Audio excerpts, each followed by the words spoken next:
আসছে 22শে জুন রোজ শনিবার ভগবান জগন্নাথ দেবের স্নান যাত্রা মহোৎসব বা ভগবান জগন্নাথ দেবের আবির্ভাব তিথি বা জন্মদিন মহোৎসব। হরে কৃষ্ণ, জয় জগন্নাথ। সুপ্রিয় ভক্তবৃন্দ, অত্যন্ত আনন্দের সংবাদ আসছে শনিবার ভগবান জগন্নাথ দেবের স্নান যাত্রা মহোৎসব। বছরের একটি মাত্র দিনে আপনারা এই দিনে একমাত্র ভগবানকে নিজ হাতে স্নান করাতে পারবেন, ভগবানকে অভিষেক করাতে পারবেন, তাছাড়াও ভগবানের সেবায় অংশগ্রহণ করতে পারবেন। সাধারণত বছরের কোনো দিনই ভগবানকে যে কেউ চাইলে স্পর্শ করতে পারে না, অভিষেক করতে পারেন না, কিন্তু ভগবান জগন্নাথ দেব এই স্নান যাত্রার এই দিনে নিজে সকলকে অধিকার দিয়েছেন যে সূচি কিংবা অসুচি, কি আমিষ বুঝি কি প্রসাদ বুঝি কিংবা চণ্ডাল মুচি যে কেউ ভগবান জগন্নাথ দেবকে এই তিথিতে স্নান করাতে পারেন। তাই ভগবান জগন্নাথ দেবকে নিজ হাতে স্নান করানোর এই সুযোগ থেকে কেউ বঞ্চিত হবেন না। তো সুপ্রিয় ভক্তবৃন্দ, চলুন আমরা এই জগন্নাথ স্নান যাত্রা আপনারা কিভাবে অংশগ্রহণ করবেন, এই স্নান যাত্রার কিছু মাহাত্ম্য সম্পর্কে জানতে চেষ্টা করি।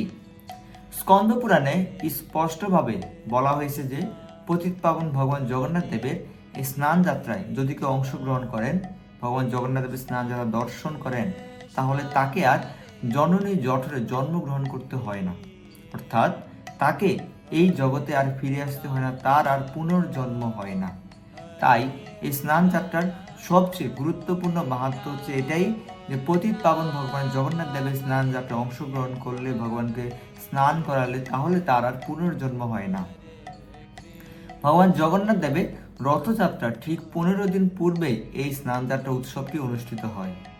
স্নান যাত্রার দিন থেকে ভগবান 15 দিন সাধারণ ভক্তদেরকে দর্শন দান করেন না, তিনি একমাত্র তার পূজারী ভক্তদের নিকট থেকে সেবা গ্রহণ করেন। এরপরই অর্থাৎ 15 দিন পরে ভগবান জগন্নাথ দেব নেত্রোদয় উৎসবের মাধ্যমে সকলকে দর্শন দান করেন। তার পরের দিনই হয় ভগবান জগন্নাথ দেবের রথযাত্রা মহোৎসব। তা পতিত পাবন ভগবান জগন্নাথ দেবের স্নান যাত্রায় অংশগ্রহণ করা আমাদের সকলেরই উচিত। ইন্দ্রদম্ভ মহারাজের মাধ্যমে যখন ভগবান জগন্নাথ দেব জগন্নাথ পুরীতে আত্মপ্রকাশ করেন, তখন তিনি ইন্দ্রদম্ভকে স্বপ্নে আদেশ করেন যে আমাকে বিগ্রহ প্রস্তুতের পর শীতল জল দ্বারা অভিষেক করো, আমাকে স্নান করাও।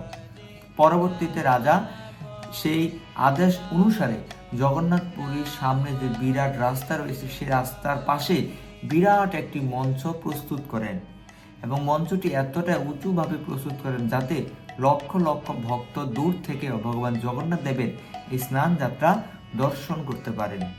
পরবর্তীতে রাজা ইন্দ্রদম্ভ মহারাজের পরে এই জগন্নাথ পুরী ধামে শত শত বছর ধরে এইভাবে ভগবান জগন্নাথ দেবের স্নান যাত্রা মহোৎসব পালিত হয়ে থাকে। বিরাট একটি মঞ্চ প্রস্তুত করে ভগবানকে রত্ন সিংহাসন থেকে স্নান বেদিতে এসে স্থাপন করা হয়। জগন্নাথপুরী মন্দিরের ভিতরেই একটি কুয়া রয়েছে, যেটিকে স্বর্ণকুয়া নামে বলা হয়। সেই স্বর্ণকুয়া থেকে 108 কলসি জল এনে সেই 8 কলসি জল দ্বারা ভগবান জগন্নাথ দেব, বলরাম, সুভদ্রা মহারাজ এবং সুদর্শন ভগবানকে স্নানাভিষেক করা হয়। এবং যে মঞ্চটিকে প্রস্তুত করা হয়, সেই মঞ্চটিকে বিবিধ প্রকার পুষ্প এবং সুন্দর কাপড় দ্বারা সজ্জিত করা হয়। বলা হয়ে থাকে যে এই তিথিতে ভগবান জগন্নাথ দেবের স্নান যাত্রা দর্শন করার জন্য স্বয়ং স্বর্গে থেকে দেবতারা পর্যন্ত পৃথিবীতে এসে ভগবানের এই উৎসবে অংশগ্রহণ করেন, ভগবান জগন্নাথ দেবের স্নান যাত্রা দর্শন করেন। তো সুপ্রিয় ভক্তবৃন্দ, বর্তমানে জগন্নাথ পুরী ছাড়াও সমগ্র বিশ্বে ভগবানের এই স্নান যাত্রা মহোৎসবটি পালিত হয়ে থাকে। বিশেষ করে প্রতিটি ইস্কন মন্দির যেখানে ভগবান জগন্নাথ দেবের বিগ্রহ সেবা পূজা হয়, প্রতিটি মন্দিরেই এই স্নান যাত্রা মহোৎসব পালিত হয়ে থাকে। এই সকল উৎসবে আরো গুরুত্বপূর্ণ একটি মাহাত্ম্য হচ্ছে আমরা কলিহত জীব, আমাদের পাপের কোনো শেষ নেই। আমরা এরকম জগন্নাথ দেবের স্নান যাত্রা, জন্মাষ্টমী, রাধাষ্টমী, ভগবানের যে সকল উৎসব রয়েছে, সেই সকল উৎসবে অংশগ্রহণ করার মাধ্যমে আমরা ভগবানের কৃপা লাভ করতে পারি এবং আমাদের এই যে অজস্র কোটি কোটি পাপ রয়েছে, সেই সকল পাপকে নিঃশেষ করে অন্তিমে ভগবানের পরম ধাম লাভ করতে পারি। তো সুপ্রিয় ভক্তবৃন্দ, এই হচ্ছে স্নান যাত্রার মাহাত্ম্য। এখন আমরা জানবো আপনারা কিভাবে এই স্নান যাত্রা মহোৎসব পালন করবেন। গৃহে যদি আপনাদের ভগবান জগন্নাথ দেবের চিত্রপট কিংবা বিগ্রহ থাকে, তাহলে আপনারা অভিষেকের মতো করে পঞ্চামৃত যেমন দুধ, দধি, ঘি, মধু, চিনির জল এবং বিভিন্ন ফলের জুস এবং বিশুদ্ধ জল দ্বারা উঁচু একটি পাত্রের মধ্যে ভগবান জগন্নাথ দেবকে প্রতিষ্ঠিত করে তারপর আপনি ভগবানকে শঙ্খ দ্বারা অভিষেক করাবেন। আর যদি গৃহে আপনার ভগবান জগন্নাথ দেবের স্নান যাত্রার জন্য বিগ্রহ না থাকে বা চিত্রপট না থাকে, তাহলে নিকটস্থ মন্দির যেখানে ভগবান জগন্নাথ দেবের স্নান যাত্রা অনুষ্ঠিত হবে সে মন্দিরে গিয়ে ভগবানের অপাকৃত অনুষ্ঠানে অংশগ্রহণ করুন। স্নান যাত্রার আগের দিন, স্নান যাত্রার দিন কোনোভাবে আমিষ আহার করবেন না। ভগবানের অপাকৃত মহাপ্রসাদ আস্বাদন করবেন। তাস, পাশা, জুয়া খেলবেন না, ক্রীড়া লিপ্ত হবেন না। তারপর লুডো, জুয়া ইত্যাদি খেলবেন না। কোনোভাবেই যৌন সঙ্গে লিপ্ত হবেন না।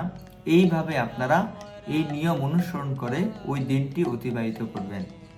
আপনারা যখন মন্দিরে যাবেন কোনোভাবে ধাক্কাধাক্কি করবেন না। অত্যন্ত ধীরস্থিরভাবে ভগবানকে নিজ হাতে স্নান করাবেন এবং স্নান করানোর সময় ভগবানকে স্মরণ করবেন। আর চেষ্টা করবেন যাওয়ার সময় দুধ অথবা ডাবের জল নিয়ে যাওয়ার জন্য। কেননা যেহেতু অনেক ভক্ত হবে, মন্দিরের পক্ষে অনেক সময় সকল অভিষেকের উপকরণে যোগান দিতে সমস্যা হয়। তাই আমাদের প্রত্যেক ভক্তের উচিত মন্দিরে যাওয়ার সময় সাথে করে ডাব, জল, দুধ ইত্যাদি নিয়ে ভগবানের অভিষেক অংশগ্রহণ করা। এইভাবেই ভগবান জগন্নাথ দেবের আপনারা স্নান যাত্রা অংশগ্রহণ করে ভগবানের কৃপা লাভ করতে পারেন। স্নান যাত্রার পরবর্তী 15 দিন ভগবান দর্শন দান করবেন না। এই জন্য অবশ্যই প্রত্যেকের উচিত এই স্নান যাত্রার দিন ভগবানকে অভিষেক করানো, স্নান করানো এবং ভগবানকে দর্শন করা। স্নান যাত্রার পরে ভগবান গজবেশে অর্থাৎ হাতির যে মুখমণ্ডল রয়েছে এরকম মুখমণ্ডল বেশে সকলকে দর্শন দান করবেন। এই দর্শনটিও বছরে একবার মাত্র দর্শন করা যায়। তো সুপ্রিয় ভক্তবৃন্দ, আপনাদের সবাইকে আমন্ত্রণ জানাচ্ছি আপনারা সবাই নিকটস্থ মন্দিরে গিয়ে ভগবানের এই অপাকৃত স্নানযাত্রা মহোৎসবে অংশগ্রহণ করে ভগবানের অপাকৃত করুণা লাভ করুন। জয় জগন্নাথ স্বামী, হরে কৃষ্ণ।